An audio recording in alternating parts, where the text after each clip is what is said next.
Ang mga kwento ng pag-ibig, kwento ng buhay at kwento ng pag-asa dito sa Barangay Love Stories. Love Stories.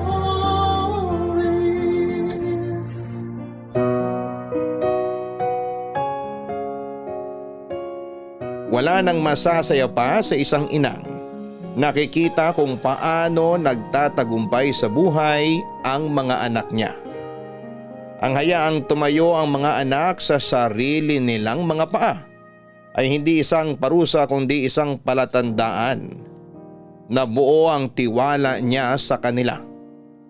Wala siyang pinipiling edad ng mga anak para iparamdam ang kanyang pagmamahal dahil hindi mabubura ang pagiging ilaw niya ng tahanan kahit siya ay matanda na.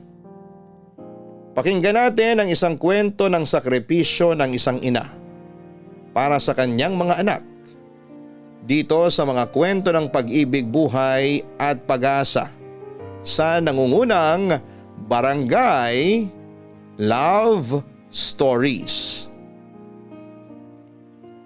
Dear Papa Dudut, Hi Papa Dudut, tawagin niyo na lamang po ako sa pangalang Borge. Actually hindi po ito ang real name ko pero si Mama po ang nagbigay ng palayaw ko. Hanggang sa nakasanayan ko na lamang na gano'n ang tawag sa akin ng lahat. Papa Dudut, si Mama po dapat ang susulat sa inyo pero sabi niya ako na lang daw po ang sumulat at magpadala nito sa inyo dahil may kalabuan na po ang mga mata niya.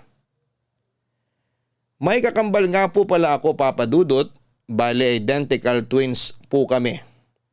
Tawagin niyo na lamang po siya sa pangalang Kulot. Kasi kulot naman po talaga siya. Sigurado po akong makakarelate kayo sa buhay ng pagkakaroon ng kambal dahil ikaw mismo Papa Dudut ay meron kang kambal.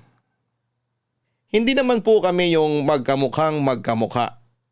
May palatandaan naman po sa amin pero hindi po yun basta-bastang nakikita. Kaya ng mga bata pa kami madalas naming nalilito si Mama. Ang kaso trying hard lang po talaga kami sa part na yon dahil kahit po yata mga lamang loob namin ay kabisado na niya. Noong nagsimula po itong ikukwento ko sa inyo, sa Albay pa po kami nakatira. At 2 years na po mula nang makagraduate kami ni Kulot sa kursong Mechanical Engineering. Pareho po kami ng gusto kaya wala nang nagawa si Mama kundi ang hayaan na lamang kami. Dahil hindi po kami kaagad nakahanap ng trabaho at kumbaga po ay wala pa sa isip namin na gamitin yung tinapos namin. Nakontento na lamang po muna kami sa paraket-raket. Tumutulong muna noon si Kulot sa talyer ng tito namin dahil malaki po talaga ang interes niya pagdating sa mga sasakyan. Ako naman ay nagpa-part-time food delivery rider muna. Wala namang problema yon kay Mama. Hindi niya kami pinilit na maghanap ng mga permanenteng trabaho at hindi niya kami pinipressure na dapat ay maging lisensyado na kami. Ni minsan din, Papa Dudut, ay hindi kami hininga ni Mama ng pera. Kaya parang nakampante kami noon na okay lang kahit medyo chill pa kami sa buhay. Pero syempre Papa Dudut, bago pa po mapunta sa kung saan itong kwento ko, ay focus po muna tayo sa bida sa ikakwento ko sa inyo na walang iba kung hindi si Mama. Mula nang maulila kami sa ama ay siya na po ang mag-isang nagtaguyod sa aming magkapatid. Bukod sa pagiging teacher niya ay nagtitinda pa siya ng kung ano-ano sa mga estudyante at co-teachers niya noon para may dagdag income para sa amin. Strikta si Mama at medyo may pagkatalakitok pero wagas naman po kung magmahal. At kasama na rin po doon ang pagdidisiplina niya sa amin mula noong mga bata pa kami ni Kulot. Nakakatuwa man pero hindi po namin makakalimutan yung maalamat na tsinelas ni Mama na parang biglang nagkakaroon ng pakpak kapag may nagagawa kaming kapalpakan. Pero sa kabila ng lahat ay mas nangingibabaw naman sa amin Yung pagmamahal kay Mama dahil ganon din naman siya sa amin, Papa Dudut.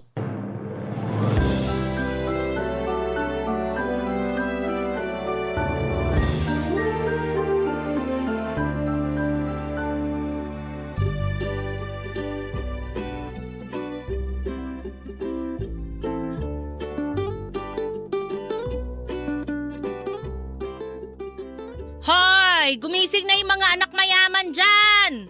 Tirik na yung araw, hindi pa kayo nagsisibangon! Good morning, Ma. Oh, yung kapatid mo, tulog pa rin ba? Gisingin mo na, baka dumikit yung likod niya sa higaan sa kakatulog. Opo. Sinong gigisingin? Gising na kaya ako. Good morning, Ma. Naku, mas gaganda sana umaga ko kung pareho kayong gumigising ng maaga. Para kayong mga anak mayaman. Paggising kakain na lang. Kulang na lang subuan pa kayong dalawa. Ma, kalma lang po tayo. Kaya aga-aga nirarat-rat mo na naman kami ni Kulot. Nasa-stress tuloy buhok niya. Parang kada araw lalong kumukulot eh. Boko na naman nakita mo. Magsipilyo ka kaya muna. Amoy patay na hayop yung hininga mo eh. Sus! Pareho lang naman kayo. O siya, maupo na kayo nang makapag-almusal na tayo ng sabay-sabay. Ito talaga yung pinaka-paborito kong part pagkatapos mag-rap ni Mama. Diyan ka magaling. Basta pagkain. Sino ba naman ako para tanggihan yung luto mo, Ma? The best kaya lahat ng pagkain kapag ikaw yung nagluto. Kahit tuyo pa yung ihain mo. Ay, nako. Tigil-tigilan mo nga ako dyan sa pagiging sip-sip mo, Kulot. Baka araw-araw kitang hainan ng tuyo. Ma naman, baka magkasakit naman ako nun. Kung hindi ka magkakasakit, baka ako pa mismo manakit sa'yo. Hey, nakikita mo ba tong tsinelas ko? Ma, kailan po ba kasi magre-resign yung tsinelas mo na yan? Marami ng kasalanan sa amin yan eh. Ibig sabihin lang nun namumuro na kayo sa akin. Feeling ko magkakatroma na ako sa tsinelas mo, Ma. Baka kailangan ko na magpatingin sa… Nako, Borge, tigilan mo na ako dyan sa kaartehan mong yan. Baka mas lalo pa kitang puruhan kapag ginawa mo yon. Alam nyo, kung ayaw nyong mabato at mahampas ng tsinelas ko, magtino kayong magkapatid. Hindi naman porke kambal kayo, kambal din yung mga kalokohan nyo. Parehong-pareho kayo. Di naman ako papayag dyan, Ma. Hindi po kami pareho. Mas pogi kaya ako. Pogi raw. Amoy panis naman yung paa. Wow! Bakit ikaw? Mabango pa mo? Magyayabangan talaga kay sa harapan ko? Sorry, Ma. Sorry. Tapos ilang beses nyo pa rin namang uulitin. Mas mabuti pang hindi na lang kayo mag-sorry. Ipakita nyo na lang sa akin na hindi nyo na uulitin yung ganyang kabastusan sa harap ng pagkain. Akala nyo ba magandang tingnan na palagi ako nanenermon sa inyo tuwing kakain tayo? Hindi na talaga mauulit, Ma. Kain na po tayo? O ikaw, Kulot, wala ka bang sasabihin? Meron po. Gutom na po ako, Ma. Ay, naku, ewan ko sa inyong dalawa. Ay, sige na, magsikain na kayo. Maghugas kayo na kinainan pagkatapos. Duty mo ngayon, Borge ah. Ha? Anong ako? Pagtatalunan nyo na naman yung paghugas ng plato. Kayong dalawa yung kikilo sa lababo. Wala nang duty-duty kung di nyo rin naman kayang sundin. Ako kaya lagi naghuhugas, Ma. Yang si Kulot parang ayaw mangulubot yung kamay niya eh. Kaya nga kayong dalawa na yung maghuhugas para may katulong ka na. Mula ngayon ganyan na yung gagawin nyo. Nagkakaintindihan ba tayo? Opo, Ma. Laging ganon ang eksena sa bahay namin tuwing umaga. Yung tipikal na sermon ng mga nanay, lalo na kapag tinatanghali ng gising yung mga anak niya. Ganon si Mama, Papa Dudut. Bigla kaming nagiging mayaman sa paningin niya. Pero kahit na tinatalakan niya kami ay palagi namang may nakahandang masarap na almusal para sa amin ni Kulot. Papa Dudut, retirado na po si Mama pero kahit wala na siyang trabaho ay nakakatanggap pa rin naman siya ng pensyon. Ginagamit niya yung nakuha niya noong nag-retire siya para gawing puhunan sa tindahan. Kaya kahit na hindi na siya nagtuturo ay kumikita pa rin siya. At kahit minsan ay hindi nang hingi sa amin ng pera. Nag-aabot naman kami sa kanya minsan pero hindi naman niya tinatanggap. Kaya para hindi siya makatanggi, inuunahan na lang namin siya sa pagbabayad ng bills sa bahay. Papa Dudut, hindi nagbago yung paraan ni Mama ng pagdidisiplina sa amin. Hindi naman niya kami sinasaktan ng sobra Pero kapag nakikita na namin siyang hinuhubad yung tsinelas niya, natataranta na kaming magkapatid. Hindi lang dahil takot kundi dahil alam namin na may nagawa na naman kaming mali at ayaw na ayaw yon ni Mama. Kapag nasa mood naman siya ay nakikipagbiruan din siya sa amin. Balanse lang po kumbaga. Pero minsan ay pumapasok din sa isip namin kung paano kaya kapag kinailangan na namin ni Kulot na magtrabaho sa malayo. Para sa amin ay mahirap yon pagdesisyonan, Papa Dudut. Kamusta naman kayong dalawa? Si Mama talaga oh. Makatanong parang di tayo araw-araw magkakasama rito. Palagi nyo rin po kaming nakikita. Araw-araw ko nga kayong nakikita at nakakasabay kumain pero hindi na kayo nagkukwento sa akin kagaya ng dati. Kaya gusto ko ring malaman kung kumusta ba kayo sa ginagawa niyong magkapatid. Kung ayos lang ba kayo sa trabaho niyo. Ganun lang naman dapat kasimple magkwento pero mukhang kinalimutan niyo na. Porke ba mga binata na kayo? Bilis mo naman magtampo, Ma. Eto na, magkukwento na. Bale ma, may inaplayan po kasi kami ni Borge. Mabuti naman kung ganon. Pero teka, natanggap na ba kayo? Nagpasa pa lang po kami, Ma. Para naman magamit na namin yung pinag-aralan namin ni Kulot. Maganda yan. Pero, wag nyo sanang isipin na pinipressure ko kayong magkapatid. Kung komportable pa kayo ngayon sa pinagkakakitaan nyo, wala namang problema sa akin. Wala kayong obligasyon na payamanin ako o kung anuman. Basta maayos kayo, maayos na rin ako. Alam mo, Ma, ang daming mapapasana all kapag nakilala ka ng iba pang mga anak.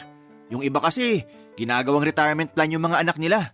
Wala namang problema ron kung gusto rin ng anak na tulungan yung mga magulang nila. Paano kung hindi nila gusto, Ma? Ay, hindi na natin problema yon, anak. Ang mahalaga kung ano tayo dito sa pamilya natin. Basta ako, sigurado ako na wala na akong ibang mahihiling kundi makita kayong nagtatagumpay sa buhay. Pero Ma, kahit hindi ka po humiling sa amin, magkukusa kami ni Kulot. At wala ka pong karapatang tumanggi kasi itatakwil ka namin. Tama! Sus! Pinagtulungan niyo pa ako? Siguraduhin niyo munang matatanggap kayo sa inaplayan niyo bago niyo isipin yan. Matatanggap naman po siguro kami, Ma. Ang tataas kaya ng grades namin ni Kulot. Oh, masama rin naman masobrahan ng kumpiyansa. Baka ang ending niyan, lagapak kayong dalawa. Hindi naman po kami ganun, Ma. Alam naman po namin ni Kulot yung mga limitasyon namin sa mga bagay-bagay. Gaya ng palagi niyong binibilin sa amin. Mabuti naman at may natatandaan kayo. Pero teka, saan ba yung inaplayan niyo? Uy, ikaw na magsabi. Ha? Bakit ako? Nagturuan pa kayong dalawa. Tinatanong ko lang naman kung saan, ano bang kinatatakot nyo? Teka, huwag nyo sabihing illegal yung pinasukan yung dalawa. Kumalma ka, Ma. Matino pa naman pag-iisip namin ni Kulot, kaya wala kayong dapat alalahanin. Legal po yung papasukin naming trabaho. Promise, hindi po kami makukulong doon. Ay, mabuti naman. Baka atakihin ako kapag napano na kayong dalawa. Bago pa mapunta sa kung saan tong usapan natin, saan nga kayo nag-apply at hindi nyo masabi-sabi sa akin? Sa Maynila po, Ma. Habol po kasi namin yung experience doon, Ma. Tsaka di ba po, taga ron si Tito? Matutulungan niya rin po kami. Sakaling pwede na po kami magtrabaho abroad. Abroad? Opo, Ma. Pero matagal pa naman po yun, Ma. Makakabuti yun sa inyo, mga anak. Papa Dudut, medyo kinabahan kami noon ni Kulot dahil akala namin ay iiyak si Mama sa sinabi namin.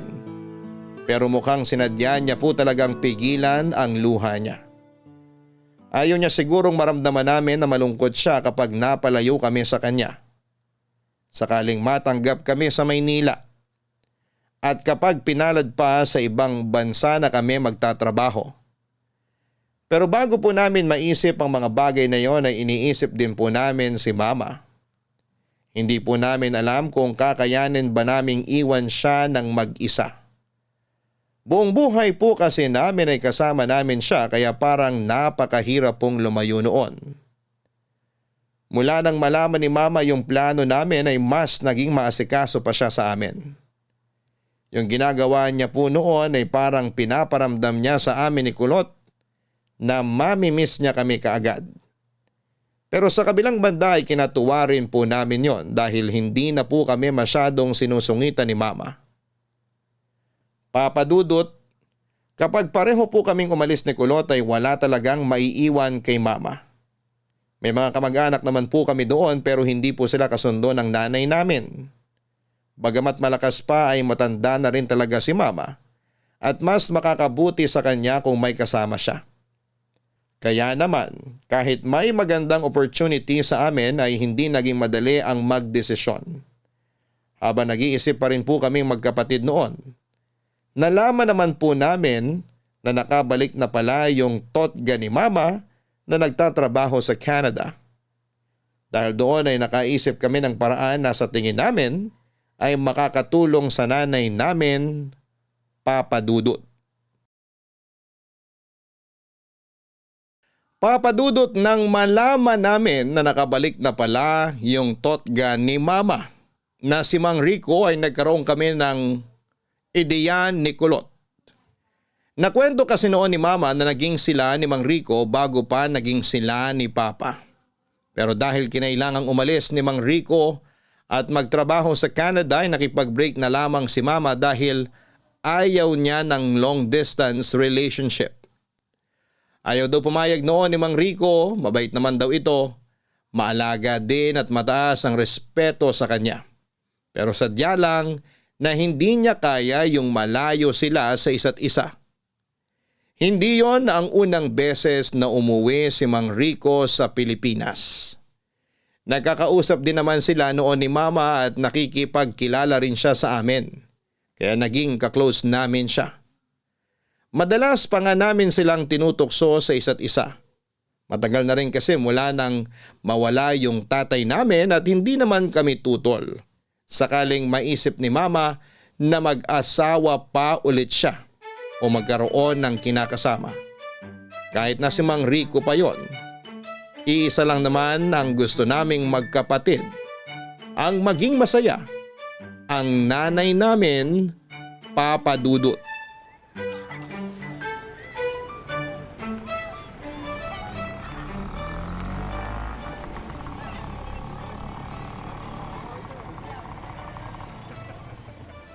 Aba, sakto. Nasa labas si Mang Rico. Paps! O Boards, may kailangan ka ba? Makikipagkwentuhan po sana ako kung hindi po makakaabala sa inyo. Sos, kailan pa ba kayo nakikabala sa akin? Baka po kasi may gagawin kayo. Naku, wala akong gagawin kaya ayos lang. Halika, doon tayo sa loob. Ganda pa rin ang bahay nyo, Paps. Nakikita ko yung pinsan nyo kapag naglilinis dito. Oo, siya yung caretaker ko rito. Sinusweldohan ko buwan-buwan. Wala naman kasing iba mag-aalaga nitong bahay kapag wala ako. Pasensya na po kung medyo personal yung itatanong ko, pero bakit hindi na po kayo nag-asawa? Ay, mahaba-habang kwento yan, Boards. Huwag po kayong mag-alala. Chismoso naman po ako kaya ayos lang kahit gaano pa po kahaba yan. Mula kasi nung magtrabaho ko sa Canada, hindi ko na naisip na magkaroon ng girlfriend o makapag-asawa pa. Wala po ba kayong natipuhan noon? Meron naman pero hanggang doon lang. Hindi ako nanligaw. Kung ganon, si Mama po pala yung huling nakarelasyon nyo? Ganun na nga. Ibig po bang sabihin yan hanggang ngayon si Mama pa rin yung gusto nyo? Oy Boards, alam ko kung ano yung ginagawa mo ha. Si Paps naman nagtatanong lang Pero may irereto po sana ako. Sino naman? First clue, byuda. Ha?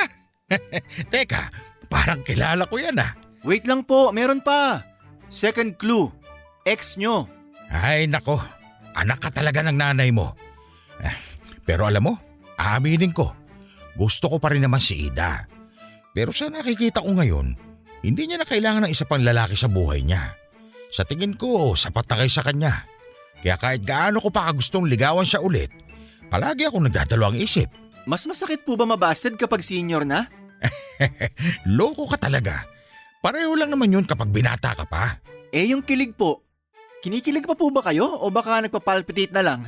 Alam mo, tingin ko, namemersonal ka na. Umuwi ka na nga rin sa inyo. Bilis magbago ng isip ah.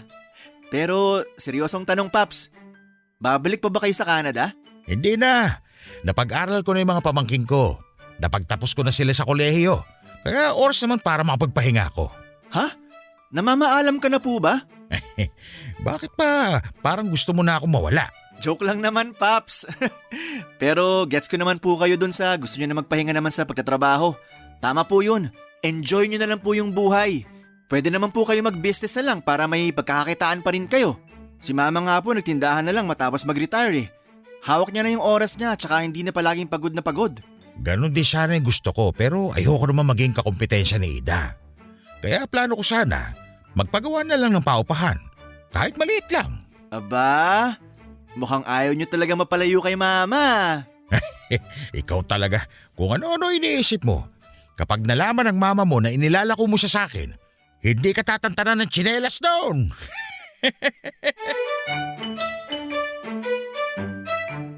Papa Dudut, bagamat may pag-aalangan pa si Mang Rico na ligawan si Mama ay natuwa pa rin ako.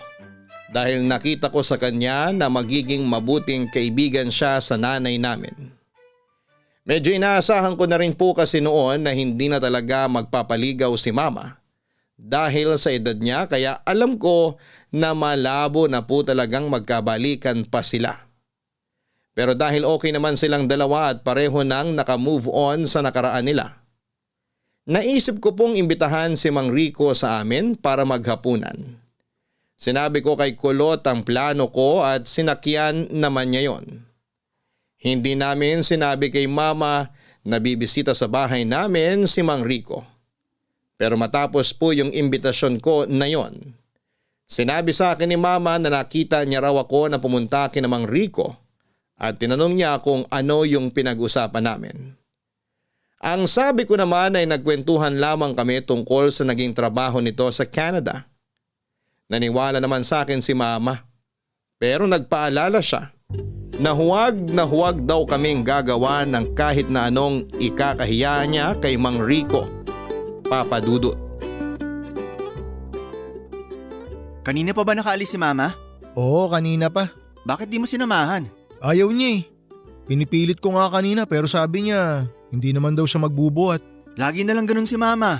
Ano pang silbi ng pag-workout natin kung wala namang tagabuhat si mama tuwing namamalengke? Wala eh. Ito na lang yata talaga purpose natin sa mundo. Yung madagdagan pa yung mga pogi. Kaya Borge, ingatan mo sarili mo.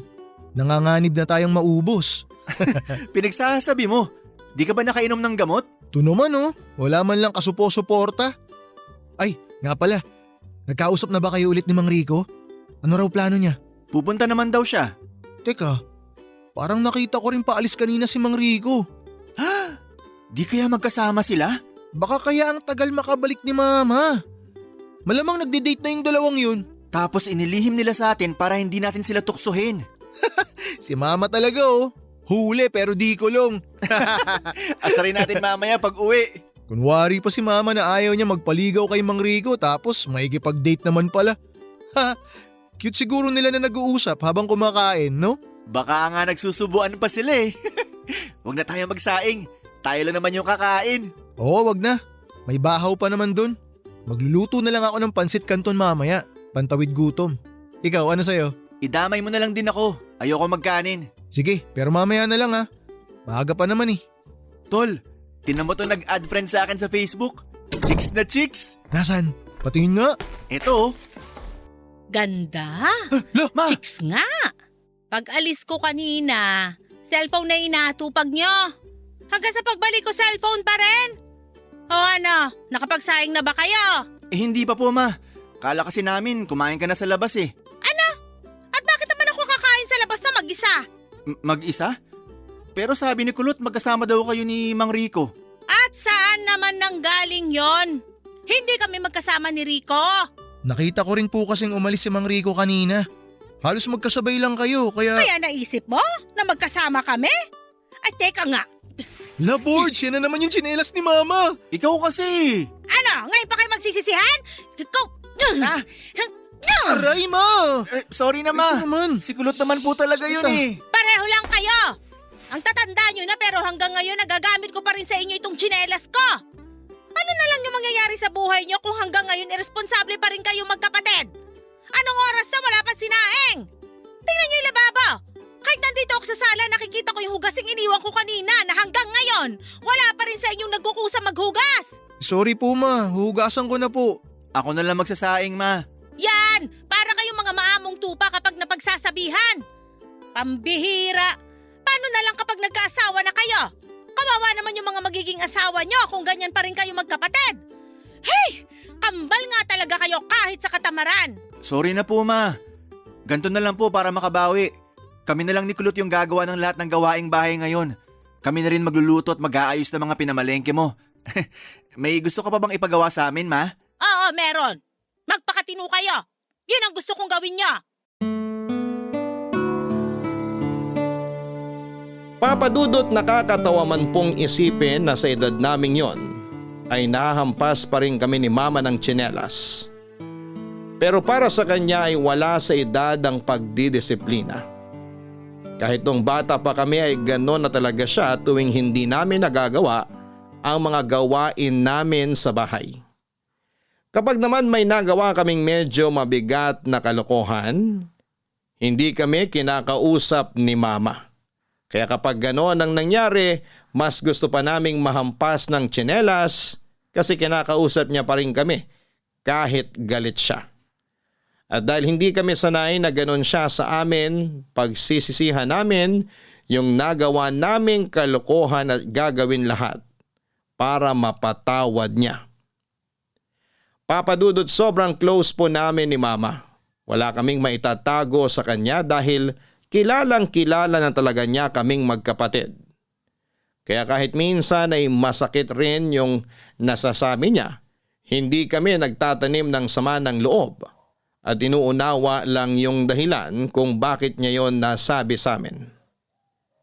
Pero sa kabila ng magandang relasyon namin sa nanay namin, dumarating din talaga kami sa pagkakataong kailangan naming gumawa ng mabigat na desisyon na makakaapekto po talaga sa kanya. Pareho po kasi kami ni Kulot na natanggap sa inaplayan namin at kailangan na po namin agad pumunta sa Maynila.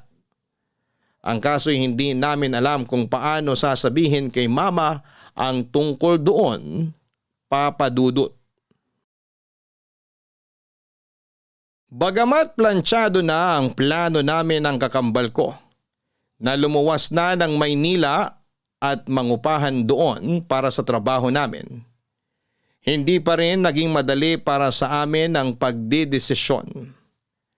Alam naman po namin na papayagan kami ni mama dahil nabanggit na namin yon sa kanya nung nag-a-apply pa lamang kami.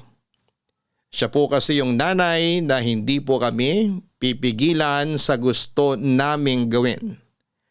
Basta para sa kabubuti namin. Kahit na gaano pa yon kadelikado o kahit pa ang kapalit noon ay ang pagiging mag-isa na lamang niya. Bago namin sabihin kay mama na kailangan na naming umalis, nag-isip muna kami ng paraan para hindi siya maiwang mag-isa. Gustuhin man namin kumuha ng kasambahay para may kasama siya. At katuwang sa mga gawaing bahay ay alam naming hindi siya papayag. Sa kabila kasi ng edad niya ay ayaw niya nang wala siyang ginagawa.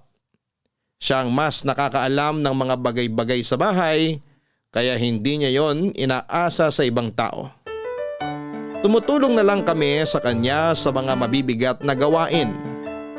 Kaya para hindi niya maramdaman na mag-isa na lamang siya sa pag-alis namin ay sinubukan namin ni Kulot na paglapitin ulit sila ni Mang Rico, Papadudot.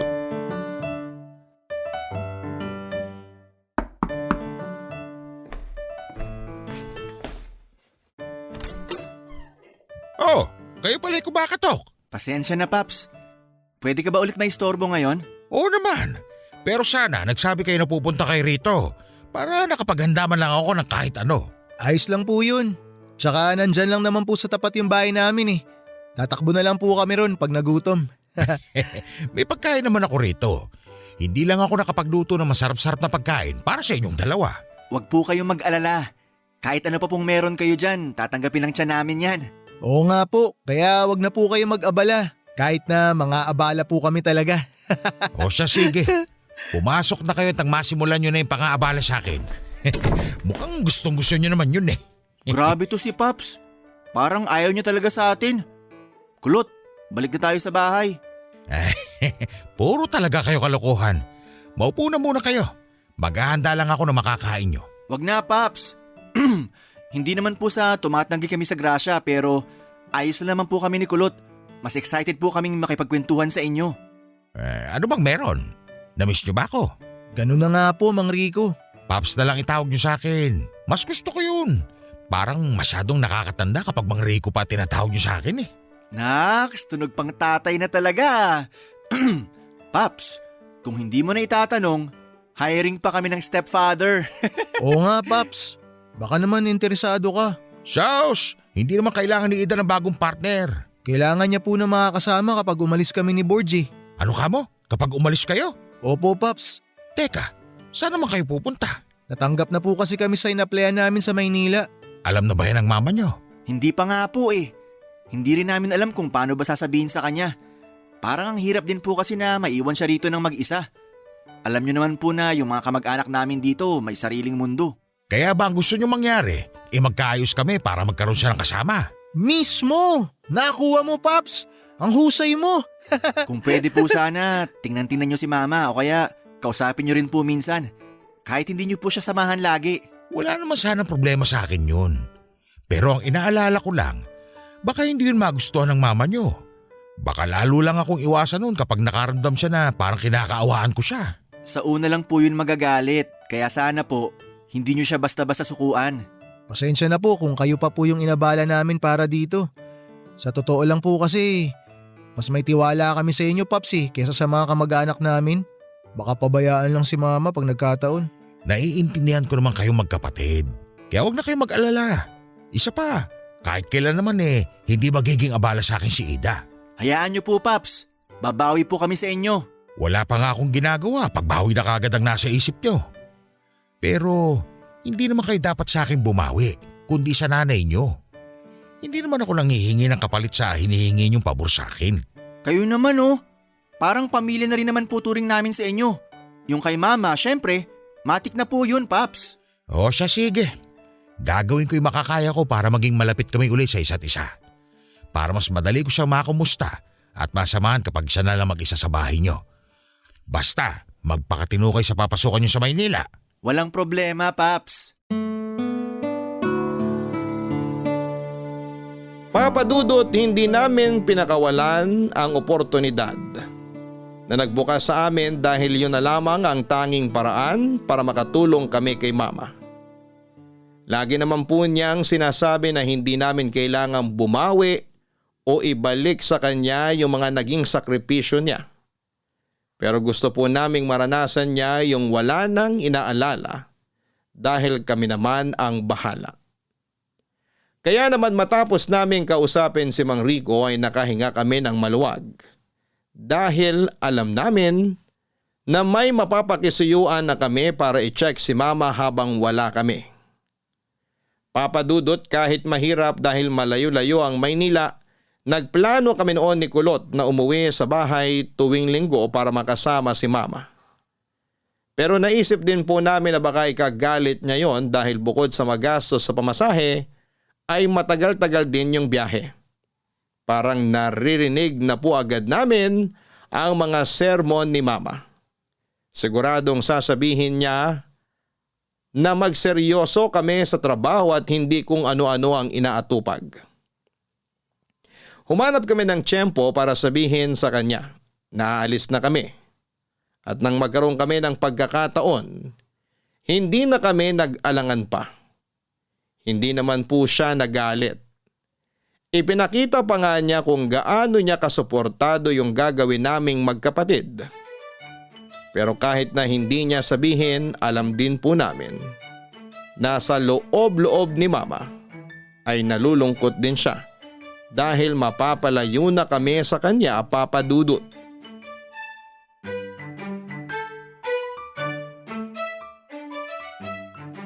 Ma, wala ka ba naaamoy? Naaamoy na ano? Naamoy ko rin po ma. Ang alin nga? Yung laway mo po, ma. Amoy panis na. Paano? Kanina ka pa tahimik dyan. Ikaw talaga, akala ko naman kung ano na. Bakit po kasi sobrang tahimik mo dyan ma? Iniisip mo po ba yung pag-alis namin ni Borge? Oo. Sa lagay nyo na yan, maiiwasan ko bang hindi mag-alala? Malalaki lang kayo pero para pa rin kayong mga bata.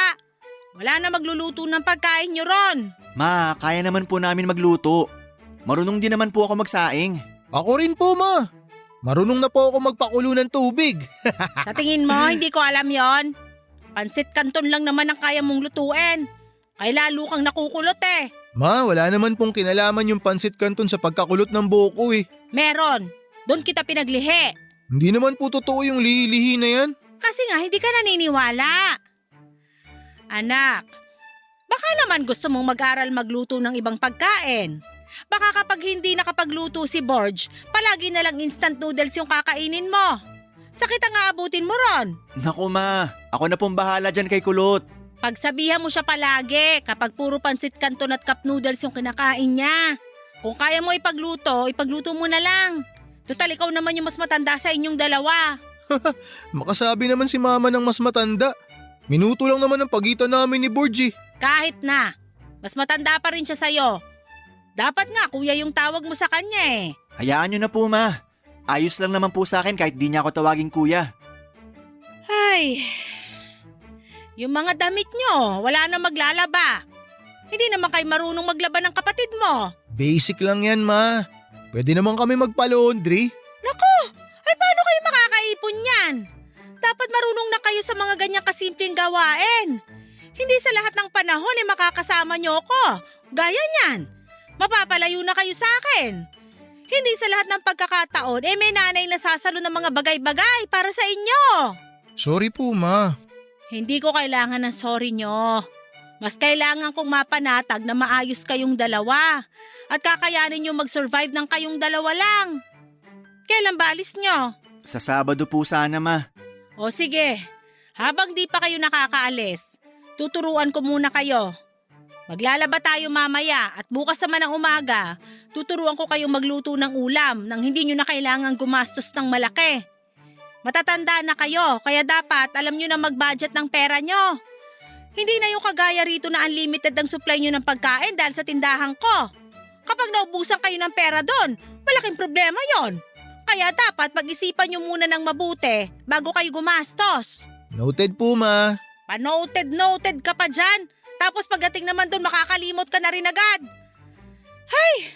Borge, alam kong kahit papano ay marunong ka na mag-budget. Kaya tulungan mo na lang yung kapatid mo. Ma, ipahinga mo na po yung isip mo. Okay po kami. Kaya na po namin.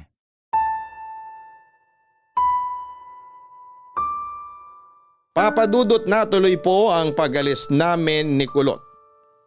Nangupahan po kami sa Maynila at gaya po ng inaasahan namin. Hindi pumayag si mama na bisitahin namin siya kada linggo.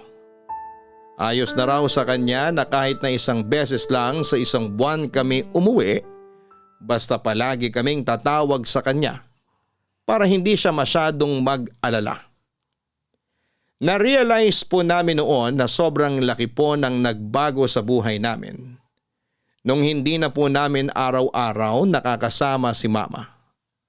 Malaking adjustment po ang ginawa namin dahil nasanay po kami na si mama agad yung makikita tuwing uuwi kami ng bahay.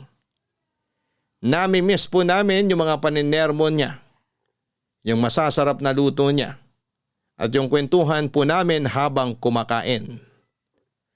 Nang tuluyan na po kaming nakapag-adjust at nasanay na rin po sa pagiging independent, may isa na namang opportunity na nagbukas para sa amin.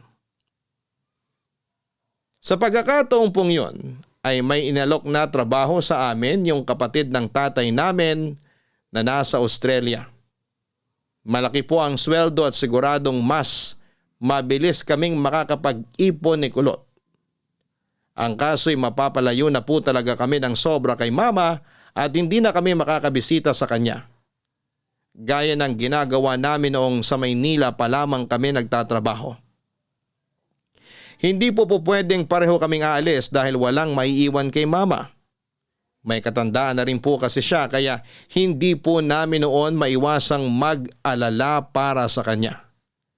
Kaya naman naisipan po namin na kailangang may isa sa amin na magsasakripisyo, Papa Dudut. Papa Dudut, hindi po naging madali ang pagdidesisyon namin. Nakaka-tempt naman po talaga yung offer dahil 6 digits po ang sasahurin namin monthly. Kahit ilang taon lang po kami roon ay malaki na ang maiipon namin sa pag-uwi ng Pilipinas. Pero ang kapalit naman po noon ay matagal naming hindi makakasama si mama. Mahirap po yon para sa amin dahil hindi po talaga namin kayang iwanan si mama ng mag-isa. Lalo na kung taon ang pinag-uusapan. Baka po kasi kapag may nangyari kay mama ay hindi agad kami makauwi. Kaya naman naisip ko po noon na kung may kailangan mang magsakripisyo sa amin ni Kulot ay ako na lamang ang maiiwan kay mama. Matagal naming pinag-isipan yon, Papa Dudut. Pareho naming gusto na makapagtrabaho sa ibang bansa at kumita ng malaking pera. Pero pareho rin naming gusto na makasama si mama. At habang gulong-gulo po yung isip namin noon, sa kung ano ang dapat naming gawin ay nalaman namin ni Kulot na sinusubukan pala ulit ni Mang Rico na manligaw sa nanay namin. Nalaman po namin yon noong sabay kaming umuwi ni Kulot sa bahay at narinig ang pag-uusap ni Mama at ni Mang Rico sa sala, Papa Dudut.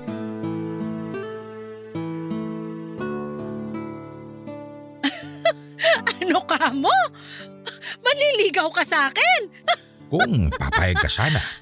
Bakit ngayon mo pa naisipan yan kung kailan mga senior na tayo? Ngayon lang kasi ako nagkaroon ng pagkakataon eh. Pasensya ka na, Rico, pero wala na talaga akong plano na makipagrelasyon pa sa edad kong to. Kung ano man yung meron tayo noon, ay matagal nang tapos yun. Kaya kung binabalak mong ituloy pa natin yun, malabo na talaga. Pambihira. Parang naulit lang yung pambabasted mo sa akin noon na. Binasted mo muna ako bago mo ako sinagot. At hindi na yun mauulit ngayon. Kapag binasted na kita, yun na talaga yun. Hindi na ba talaga ako kagusto-gusto para sa'yo? Bagay kaya tayo. Pareho na tayong single. Hindi tayo pareho. May mga anak ako, Rico. Kaya kahit na single ako, hindi ko yung nararamdaman dahil may 2 akong anak na nagmamahal sa akin. Binasted kita hindi dahil sa mahirap kang magustuhan. Nagustuhan nga kita noon tsaka ilang taon din tayong naging tayo, hindi ba? Pero iba na ngayon. Hindi ko na nararamdaman na kailangan ko pa ng katuwang sa buhay. Sa mahabang panahon, kinaya ko na ako lang ang nag-iisang nagtataguyod sa mga anak ko at wala akong inaasahang tulong sa kahit na sino. Kaya nasanay ka na mag-isa, ganun ba? Ganun na nga. Kaya sana, hindi sumama ang loob mo kahit na binasted kita. Marami pa namang ibang babae dyan. Bakit hindi mo sila subukan? Siyempre, hindi naman sila yung gusto ko eh. Pero huwag ka mag-alala. Sumubok lang naman ako eh. Hindi naman kita pipilitin o kukulitin para magpaligaw sa akin. Mabuti naman kung ganon. Sa ngayon kasi talaga okay na ako eh. Sapat na sa akin yung mga anak ko. Sila na yung nagpapasaya sa akin. Pansin ko nga. Isa rin yan sa dahilan kaya lalo kong humanga sa'yo. Sus! Normal naman yun para sa isang nanay. Nagiging espesyal lang yung ginagawa ko kapag nare-recognize din ng mga anak ko. Pero kahit hindi nila gawin yon, responsibilidad ko pa rin na magpakananay sa kanila. Ibang-iba ka talaga, Ida. Ay, kung hindi lang siguro ako umalis noon, may mga anak na sana ako ngayon at ikaw yung nanay nila. Ay bakit ba pilit mong binabalikan yung nakaraan natin? Abay, napakatagal na nun. Kahit gaano pa katagal na lumipas, palagi ko pa rin maaalala yung memories nating dalawa. Pero huwag kang mag-alala. Naaalala ko lang naman yun. Sabi ko nga diba, hindi naman kita kukulitin. Pero sana, payagan mo naman ako na maging kaibigan mo. Para naman may kakwentuhan na ako rito. Ang hirap papanisan ng laway. Hindi pwedeng i-rep. Hanggang ngayon talaga, baduy ka pa rin kung magbiro. Pero sige, payag naman ako makipagkaibigan sa'yo. Kahit papano naman may pinagsamahan na tayo. Pero gusto ko lang linawin na hanggang doon na lang talaga yung kaya kong ibigay. Ayos lang ba sa'yo? Ayos na ayos. Mabuti naman kung ganon. Ay, siya nga pala, baka gusto mong dito ka naman ng halian. Pauwi ngayon sina Borge at Kulot. Nag-request ng sinampalukang manok. Sino ba naman ako para tumanggi? Paborito ko rin yun. Ang sabihin mo, masiba ka rin.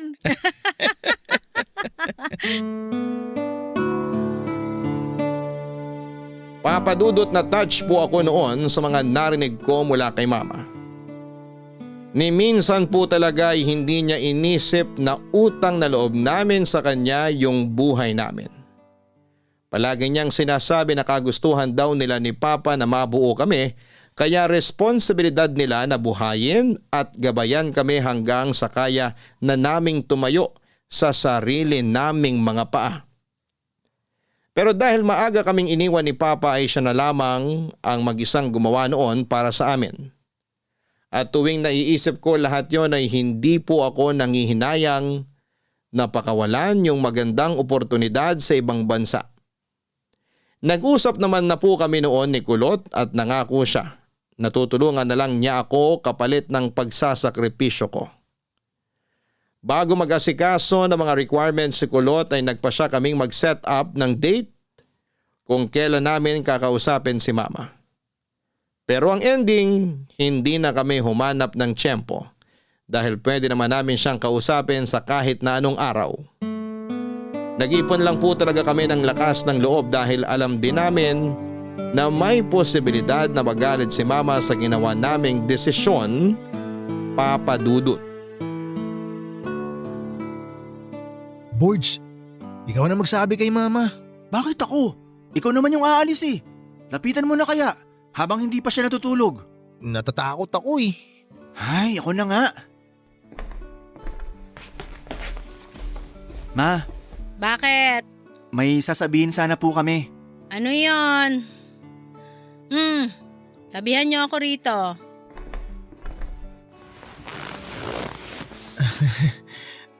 Ma, huwag kang magagalit sa amin ha. Bakit naman ako magagalit? Wala pa nga kayong sinasabi. Ma, hiring daw po kasi ngayon sa pinagtatrabahuhan ni Tito sa Australia. Tinatanong niya po kami kung gusto namin mag-apply doon. Malaki po yung sweldo, ma. Mas mabilis po sana kami makakaipon kung doon po kami magtatrabaho. Oh, bakit di pa kayo nag-aasikaso ng mga requirement nyo? Pero ma, si Kulot lang po yung aalis. Bakit? Ayaw mo ba sumama sa kanya? Gusto naman po pero… Sus! Bakit may pero pa? Gaano ba ka-importante yung dahilan ng pag-aalangan mo? Sobra po, ma. Sobrang importante po. Ano ba yon? Baka may maitulong ako. Ano? Tatahimik na lang kayong dalawa? Ganito po kasi yung mangyayari. Bali, magpapaiwan daw po si Borge para may kasama kayo rito, Ma. Ano? Sasayangin mo yung oportunidad na makapagtrabaho abroad para lang masamahan ako? Ma, delikado po kasi na maiwan ka mag-isa rito. Malayo kami. Sobrang layo po, ma. At hindi na po kami makakabisita buwan-buwan gaya ng ginagawa namin ngayon. Hindi ko itinaguyod yung pag-aaral nyo para buruhin lang kayo dito sa bahay. Gusto ko na mangarap kayo. Mangarap kayo na magkaroon ng mas magandang buhay at hindi makontento na lang sa mga bagay na hindi kayo sigurado kung hanggang kailan sasapat para sa inyo. Hanggat kaya nyo mag-ipon na mag-ipon, gawin nyo, anak. Darating ang araw na magkakaroon na kayo ng sarili nyong pamilya at kayo na yung paghuhugutan nila ng lakas. Pero paano ka po, Ma? Paano kung magkasakit ka? Paano kung bigla na lang may mangyari dito tapos nandun kami sa ibang bansa? Sa Australia po kami magtatrabaho, Ma. Hindi na po yun kagaya sa Maynila. Alam ko. At hindi niyo ako kailangang alalahanin kasi kaya ko yung sarili ko. Kung kinaya ko nga na 3 tayo, yun pa kayang mag-isa lang ako rito? Kaya kung iniisip nyo na magmumuka akong kawawa dahil mag-isa na lang ako, sinasabi ko na sa inyo ngayon, kaya ko. Kayang-kaya ko. At magiging masaya ako kung alam ko na tinutupad nyo yung mga pangarap nyo kahit na malayo kayo sa akin. Mamimiss ka namin ng sobra, Ma. Matagal tayong hindi magkikita, ma. Bakit ako? Hindi ko ba kayo mamimiss? Ngayon pa nga lang namimiss ko na kayo eh. Pero kailangan natin magsakripisyo. Tsaka noon pa man, tinanggap ko nang darating kayo sa punto na kailangan nyo nang lumayo at tumayo sa sarili nyo mga paa.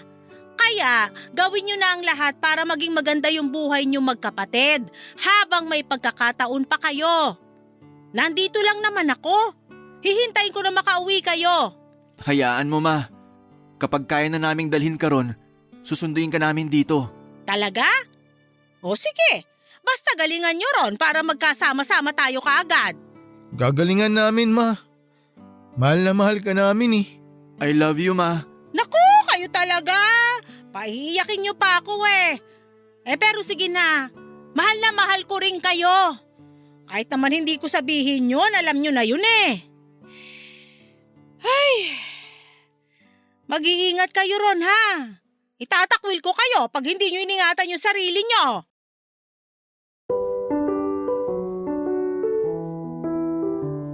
Papa Dudut, bagamat nakausap na po namin si Mama at aprobado na po niya ang pag-alis namin, ay hindi pa rin po yon naging madali para sa amin.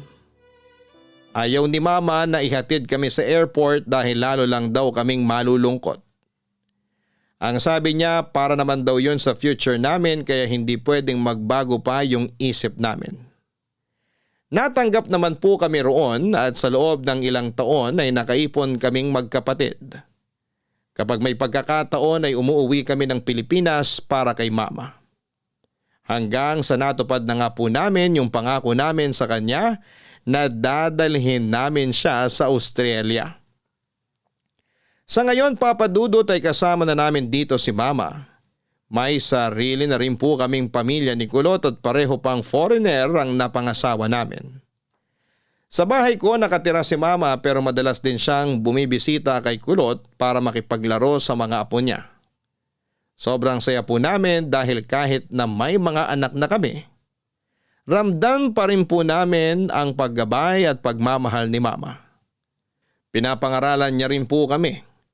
Kung meron man pong nagbago ay yung hindi na po niya ginagamit sa amin yung tsinelas niya. Natuto na raw po kasi kami kaya hindi na niya kailangan pang gamitin yon. Pero ngayong magulang na rin po kami, namana po namin yung pagdidisiplina niya. At ginagaya po namin yon hindi para saktan ang mga anak namin kundi para madisiplina sila. And at the same time ay maipakita kung gaano namin sila kamahal kaya gusto naming mapabuti sila. Hanggang dito na lamang po ang kwento namin, Papa Dudut. Maraming salamat po. God bless sa inyong programa at sa Barangay LS. Ang inyong forever kapuso at kabarangay, Borge.